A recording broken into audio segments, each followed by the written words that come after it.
Sebuah kebanggaan. Saya harus menayangkan ini, saya harus memviralkan ini, dan juga kemudian di tempat-tempat yang lain yang bersikap dengan hal yang sama, kita harus viralkan, saudara, biar kemudian masyarakat tahu bahwa bukan sedikit ulama-ulama yang kemudian menyepakati apa yang menjadi kajian Kiai Imaduddin Utsman Al-Bantani. Kenapa penting? Oh, penting sekali. Agar kalian, semuanya jangan menganggap bahwa ini sedang mengadu domba, bahwa ini sedang memfitnah. Enggak. Ulama-ulama sepuh, ulama-ulama juga kemudian banyak yang memberikan konfirmasi yang sangat positif terhadap kajian Kiai Imaduddin Utsman Al-Bantani. Kenapa? Karena sandarannya jelas. Kalau hanya sekedar fitnah, kalau kemudian memang tujuannya hanya mengadu domba, tak mungkin ulama-ulama sepuh kemudian menyepakati terhadap adanya kajian Kiai Imaduddin Utsman Al-Bantani. Saya sudah menayangkan ulama-ulama, kiai-kiai di berbagai tempat. Bahkan ada pesantren yang sepuh di Jawa Timur juga kemudian menyepakati, merestui, bahkan kemudian mengimani apa yang menjadi kajian Kiai Imaduddin Utsman Al-Bantani. Bahkan beliau mengatakan sampai detik ini belum terbantahkan, belum ada antitesisnya.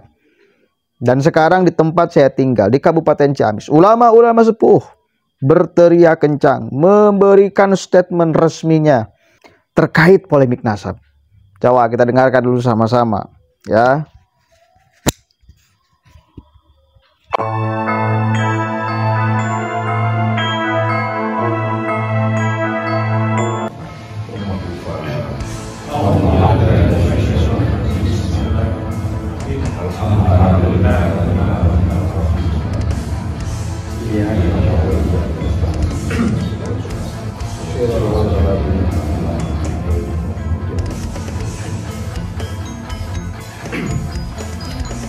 Bismillahirrahmanirrahim. Pernyataan sikap pengurus cabang Nahdlatul Ulama Kabupaten Ciamis. 1. Mendukung tesis Kiai Haji Imaduddin Utsman Al-Bantani tentang nasab.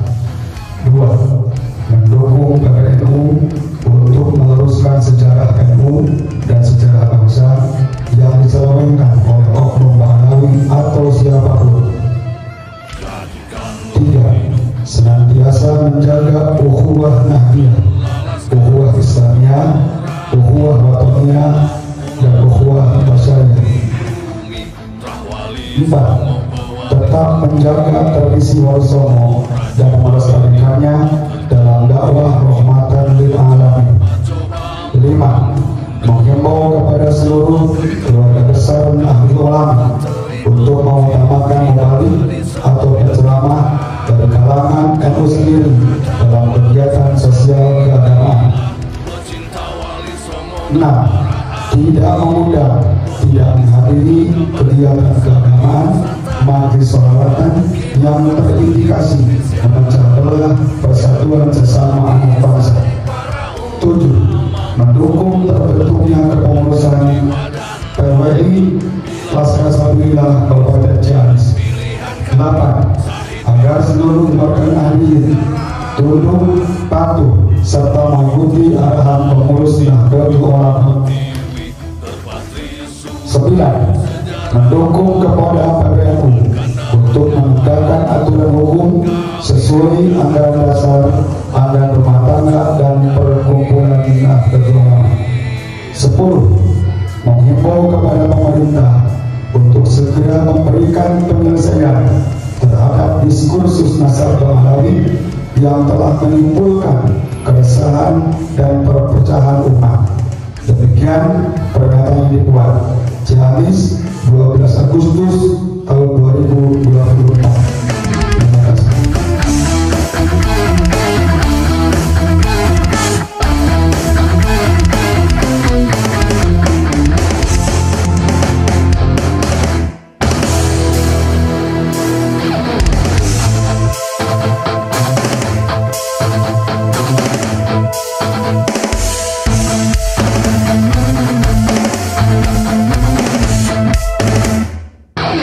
Wali Songo adalah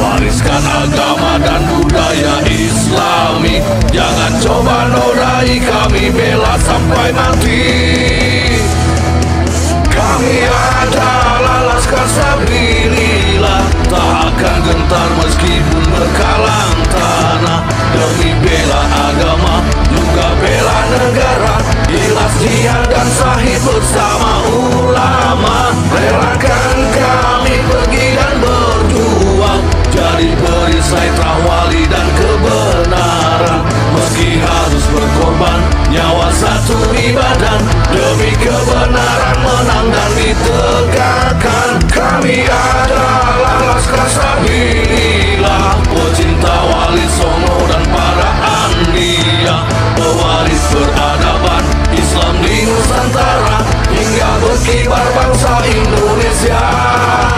Kami perisai para ulama, sepenuh hati korbankan jiwa dan raga. Tertulis jihad pilihan kami. Kalau Jamis, NKRI,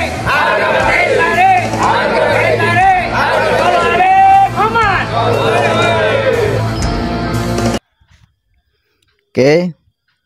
Nah, beliau-beliau itu ulama-ulama sepuh di Kabupaten Ciamis. Ada Abah Atas Angin, Mursyid Thoriqoh.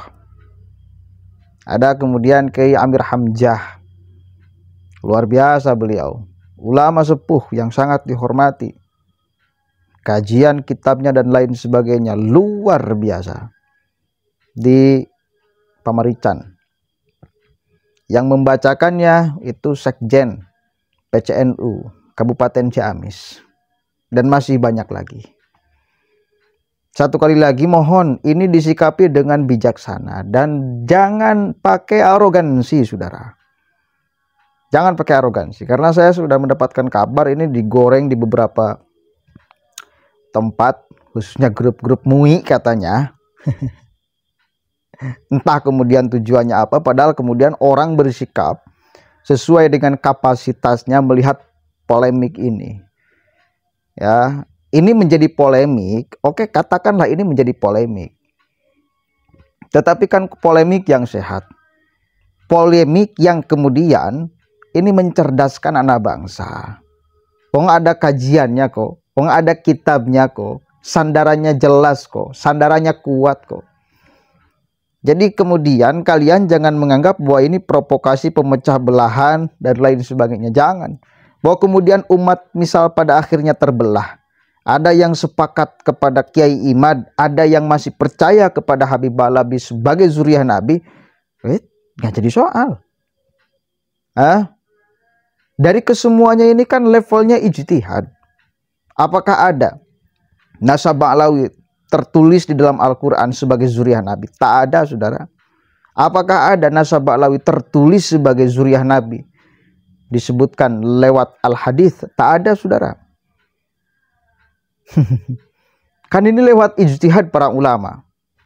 Ada yang menyepakati nasab Ba'lawi sebagai zuriat Nabi. Itu ijtihad ulama. Apakah ijtihad ulama mutlak pasti benar dan tidak boleh kemudian dikritik? Boleh-boleh saja. Bahkan kategori ilmu nasab itu kan kategori fikih. Benar gak? Kategori fikih.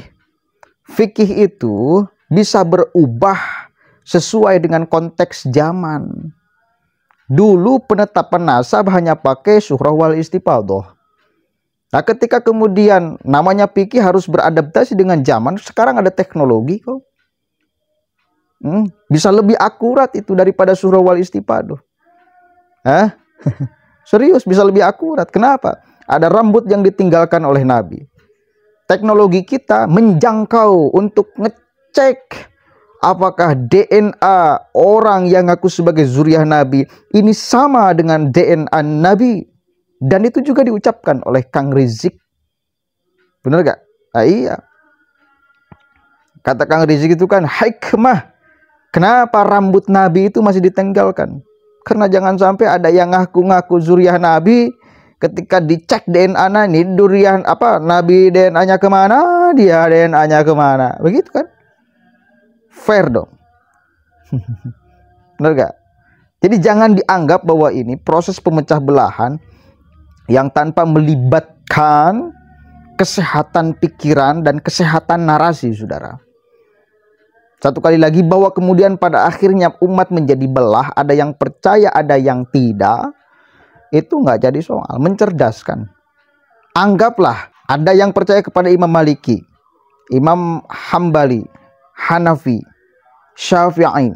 Anggaplah seperti itu. Kesemuanya juga kan ijtihad di bidang fikih. Beda-beda aturan fikihnya, tapi benar menurut aturan ijtihad. Kan itu ya. Yang ikut Imam Maliki benar. Imam Syafi'i benar. Imam Hambali benar. Gitu. Karena levelnya ijtihad.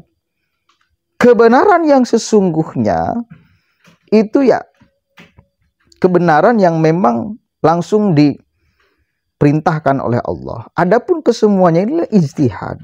Dan ijtihad itu tak ada salah, saudara. Kalaupun salah di hadapan Allah, masih mendapatkan satu ganjaran. Itulah istimewanya orang yang kemudian berijtihad. Apalagi ijtihadnya benar. Jadi jangan dianggap bahwa ini kemudian proses pemecah belahan yang tanpa melibatkan narasi sehat, keimanan yang tinggi, kesolehan spiritual, dan lain sebagainya. Jangan. Ini bagian daripada kesolehan spiritual, keimanan yang tinggi, kesolehan sebagai umat Islam. Bagian dari itu.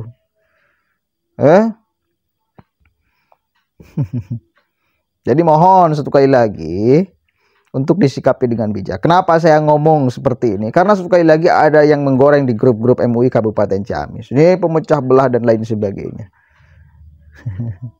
Kan kacau. Kalau ini tanpa ada narasi topangannya untuk mengatakan bahwa nasabah alawi misal terputus, baru Anda boleh mengatakan itu. Tapi kan topangannya jelas. Ilmu filologi topangannya, ilmu DNA topangannya, ilmu sejarah topangannya, ilmu nasab juga topangannya. Kan jelas. Bisa dipertanggungjawabkan di dunia wal akhirah. Ya bukan main-main. Bukan main-main. Begitu ya. Yang masih mau percaya ya monggo. Yang kemudian mau ikut kepada Kiai Imad ya monggo. Terserah. Ini keduanya levelnya ijtihad. Boleh jadi yang Ba'lawi benar, boleh jadi yang Kiai Imad benar. Juga kebalik, boleh jadi yang memang penelitian Kiai Imad benar, boleh jadi yang Ba'lawi salah. Itu masih terjadi kemudian kemungkinan ini tuh. Ini kita itu memperdebatkan sesuatu yang bisa dibongkar oleh akal. Nanti tanggal 7 kita akan lihat. Kalau memang benar-benar terjadi perdebatannya di RA. Atau tanggal 10. Di UIN Wali Songo ya. Yang jelas, itu sikap luar biasa dari pengurus-pengurus Nahdlatul Ulama Kabupaten Ciamis. Ulama-ulama sepuh di Kabupaten Ciamis. Jelas tuh. Melarang, mengundang yang memecah belah. Saya ingat tuh di Ciamis itu ada namanya Habib Reja, masih muda dia. Dia mengatakan, Yakut kalau datang ke Ciamis tolak, usir. Kurang ajar kan? Kepada ketua gerakan pemuda Ansor. Sekarang sudah pensiun Gus Yakutnya ya. Yakut sama dengan iblis. Berani tuh di Kabupaten Ciamis. Dia ngomong mau mengatur-atur, mengintervensi, kemudian mengadu domba masyarakat Kabupaten Ciamis. Itu Reja tuh. Berani kan mereka? Berani kan? Berani gak menyebut iblis kepada orang yang muslim? Berani mereka tuh. Luar biasa keberaniannya. Kacau. Maka memang ini harus ada keberanian juga dari kita untuk mengatakannya hak adalah hak, yang batil adalah batil. Begitu ya. Salam hormat dari saya kepada semuanya, ulama-ulama yang ada di Kabupaten Ciamis. Assalamualaikum warahmatullahi wabarakatuh.